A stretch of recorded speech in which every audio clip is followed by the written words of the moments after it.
নমস্কার। আন্ডার অ্যাডজুডিকেশনে থাকার পর যাদের নাম ভোটার লিস্ট থেকে ডিলিট হয়ে গিয়েছিল এবং যারা অনলাইন কিংবা অফলাইনে অ্যাপিল করেছিলেন ট্রাইব্যুনালে যাতে তাদের নামটি ভোটার লিস্টে ওঠে বা তারা যেন ভোটদান করার সুযোগ পায়, তাদের জন্য একটি নতুন লিস্ট পাবলিশ করা হয়েছে।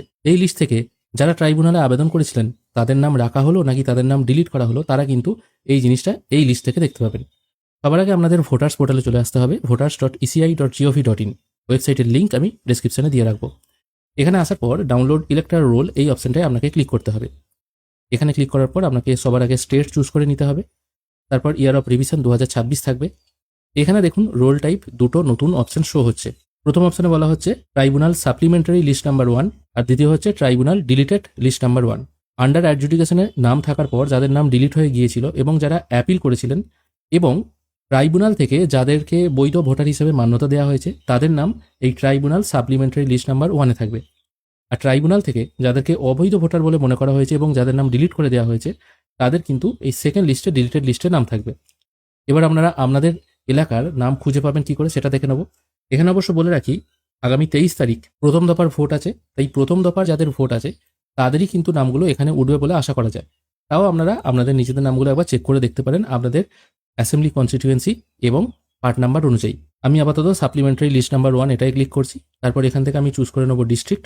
আমি এটা বীরভূম চুজ করছি কারণ বীরভূমে আগামীকাল ভোট। তারপর অ্যাসেম্বলি কনস্টিটিউয়েন্সি এখান থেকে একটা চুজ করে নিচ্ছি। সিলেক্ট ল্যাঙ্গুয়েজ বাংলাই থাকবে। তারপর আপনাদের যে পার্ট নাম্বারটা আছে সেটা এখান থেকে আপনারা সার্চ করে নেবেন। এখানে সার্চ অপশানে ক্লিক করলেও সার্চ করতে পারবেন, অথবা এখানে 1 থেকে 10টা দেখা আছে এবং তারপর একের পাশে এই তীর চিহ্নটা ক্লিক করলে পরবর্তী আরও 10টা পার্ট নাম্বার এখানে কিন্তু শো হবে। তবে এখানে এই সার্চ অপশানে ক্লিক করে যদি আপনারা সার্চ করেন সেটাই সব থেকে বেটার হয়। আমি এখানে মোটামুটি সবগুলো পার্টেরই একটা সিলেক্ট করে নিলাম। দেখা যাক এখানে কারুর নাম আছে কি ডিলিট হয়েছে। আমি এটা সিলেক্ট করে নিয়েছি। তারপর এখানে ল্যাঙ্গুয়েজটা বাংলাই থাকবে, শুধুমাত্র বাংলা ল্যাঙ্গুয়েজই আছে। তারপর এখানে ক্যাপচা পুট করে ডাউনলোড সিলেক্টেড পিডিএফস এই অপশানে ক্লিক করবেন। এবার দেখুন একটা একটা করে ডাউনলোড হতে শুরু হয়ে গেছে। আমি এখানে টোটাল 10টা পার্টের লিস্ট ডাউনলোড করলাম। যে কোনো একটির উপর একবার ক্লিক করছি। এবার ডাউনলোড করে ওপেন করলে যদি আপনাদের এই টাইপের লেখা চলে আসে, সেটার অর্থ হচ্ছে এটাই, এই পার্ট থেকে যারা অ্যাপিল করেছিলেন তাদের মামলাগুলো কিন্তু এখনও বিচারকরা নিষ্পত্তি করতে পারেননি। সেই জন্যই কিন্তু এরকম দেখাচ্ছে, মানে নিষ্পত্তি হয়নি আর কি। সহজ কথায় যাদের নাম ডিলিট হয়ে গেছে তারা অনলাইন কিংবা অফলাইনে অ্যাপিল করেছেন, কিন্তু বিচারকরা এখনও কিন্তু সেই বিচার কমপ্লিট করে উঠতে পারেননি যে এই ব্যক্তিগুলো বৈধ ভোটার না অবৈধ ভোটার। সেই জন্যই কিন্তু এরকম লেখা আসছে। যদি এখানে নাম দেখাতো তাহলে কিন্তু আপনারা বুঝতে পারতেন আপনাদের নামটি থাকলো না, ডিলিট হয়ে গেল। যদি দেখা গেল আপনারা এই জায়গায় নাম খুঁজে পাচ্ছেন না আপনাদের, সেক্ষেত্রে এখান থেকে আপনারা ট্রাইব্যুনাল ডিলিটেড লিস্টে আপনাদের নামটি সার্চ করে দেখবেন। এইভাবেই যারা ট্রাইব্যুনালে আবেদন করেছিলেন প্রথম দফার ভোট যে সমস্ত বিধানসভাগুলোতে আছে তারা কিন্তু এইভাবেই লিস্ট ডাউনলোড করে দেখে নিতে পারবেন তারা ভোট দিতে পারবেন কি পারবেন না।